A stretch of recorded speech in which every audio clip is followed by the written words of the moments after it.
We're going to take your level of knowledge to a new place. And so in order for me to do that, the foundation that I have to set forth is the understanding of sympathetic and parasympathetic.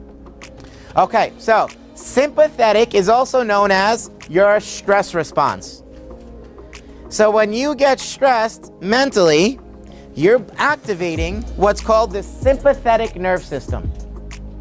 Now, it's good to activate the sympathetic nerve system short term because there is a purpose to it. For example, if there was a bear in this room and we were all going to run out of the room, you need the sympathetics to be activated because it's going to tell your heart to beat faster. It's going to tell your body to release sugar for energy.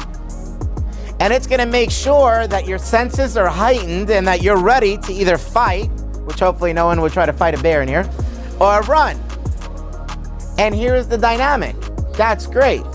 But if we leave here tonight and that situation's done, but the only thing we're thinking about before we go to sleep is bear, bear, bear, bear, bear, that kind of scenario, then what happens is even though we're not being exposed to the real life threat, our brain is duplicating all the same physiological responses and the same system is still activated. Because the brain does not know the difference between perceived reality and reality. To the brain, it's all the same. Stress is stress. Doesn't matter if you're thinking about something that's stressing you or if you're actually being exposed to something that's stressing you.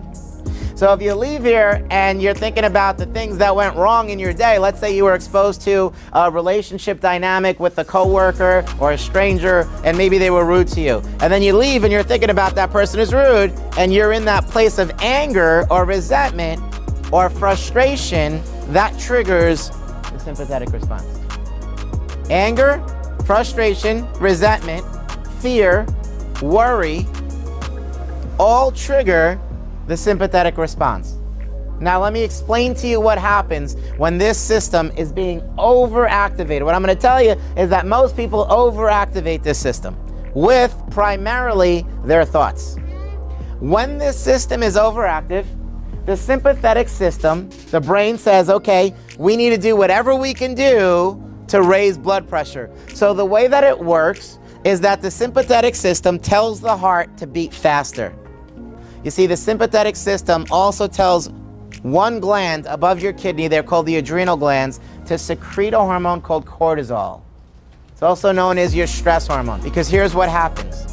Cortisol is released, and its purpose is one specific purpose, and it is to take as much bone, muscle, anything in your body and convert it over to sugar to raise the blood sugar so that you can have enough energy in case you have to run away